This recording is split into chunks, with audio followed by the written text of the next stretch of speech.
What is going on YouTube-averse? John Stanek from Johnny Radio here, bringing you another ranking video, and I thought what better time since Travis just released their 10th studio album, LA Times, to rank their entire discography from worst to best. And yeah, let's get right to it. At number 10,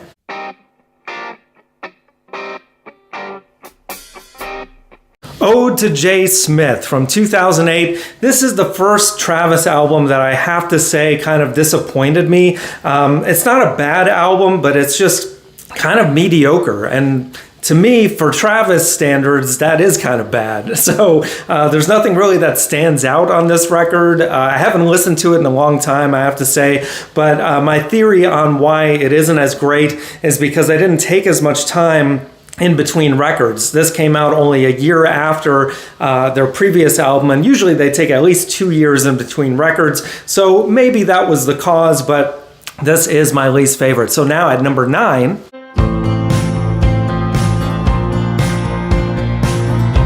Where You Stand from 2013. This is another one that didn't do much for me, and I was getting really excited, especially because of the cover art, because you see them, all four of them, all tiny in the background, kind of like some of their best records. And I have to say, there's not much that jumps out on this record. It's all very kind of Travis by the numbers. The title track, it's all right, but another one that is towards the bottom of my list. But let's keep going, shall we? At number 8.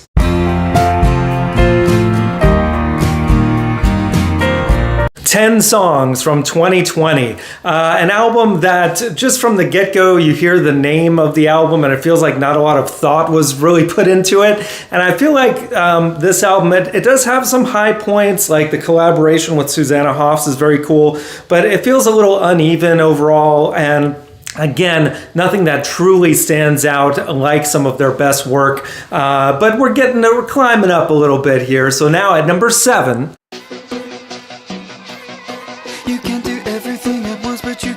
Everything at Once from 2016. This album was really fun when it came out, and I think it still holds up. The title track is really interesting and cool. You've got towards the end of the album some really strong songs like Idlewild and Strangers on a Train. And it really shows the glimpses of what Travis is best at. And that's why it's moving up higher on my list now. So now at number 6,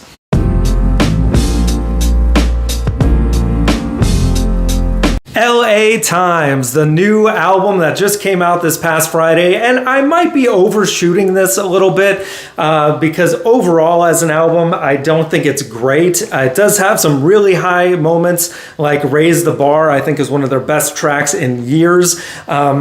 The title track, LA Times, is a little strange, and like Fran comes off as like really angry as a closing track. So it's really unbalanced, kind of all over the place on here. But there are some moments that truly shine, and I think time will tell if this stays this high on my list, but for now, it is the top of the bottom half of my list. So now we're getting into the top half. Now at number 5.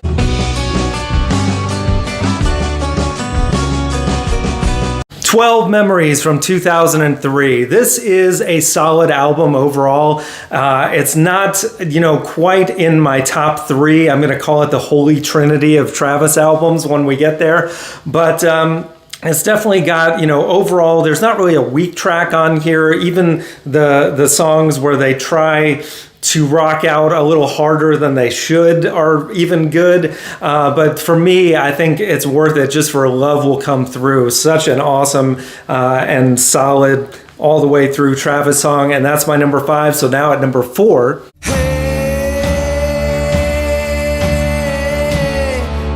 Good Feeling, the debut album from 1997, and one that I think doesn't get as much love as it should. And I mean, just for All I Want to Do Is Rock Alone, which is just one of the most fun songs ever recorded and one of the most fun music videos ever made. It shows their potential right off the bat, what they're capable of doing musically.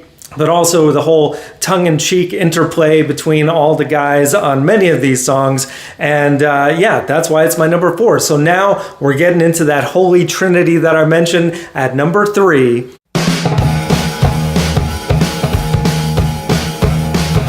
The Boy with No Name from 2007. Man, what a comeback album this felt like at the time. I mean, just hit after hit. You had Selfish Gene.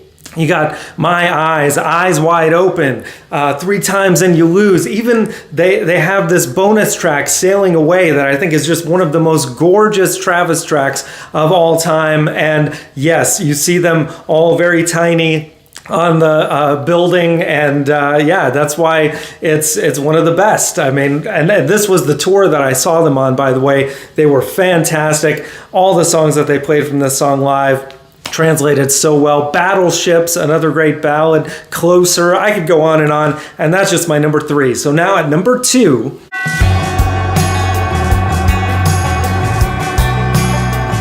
The Invisible Band from 2001. God, I love this record. It's one that I go back to quite a bit. I mean, the opening track, Sing, is glorious. The closing track, the Humpty Dumpty Love Song, is one of the best closing tracks of all time, and everything in between. There's not a weak track on here. Some are stronger than others. You know, Flowers in the Window, Pipe Dreams, all great stuff. Even Dear Diary, which some people think of as a throwaway track, I think is beautiful. And, you know, it's got that classic Heart on Your Sleeve balladry by Fran Healy. It's a beautiful album. And yeah, that's just my number 2. So now at number 1.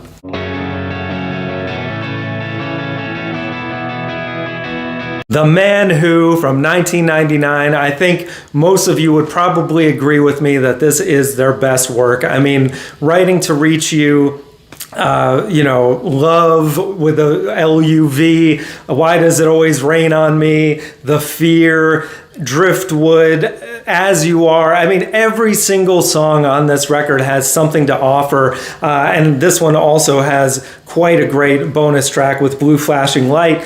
But yeah, this was one of those albums that for some reason it took a minute for it to grow on me, but as soon as it did and I was locked in, I became a Travis fan. And I still go back to this album all the time. Love it. Love all the melodies. It's fantastic. And I doubt that they will ever top this one, or sadly, they may never get into the Holy Trinity. And that is my ranking, guys. So let me know in the comments below what you think. How would you rank all 10 albums?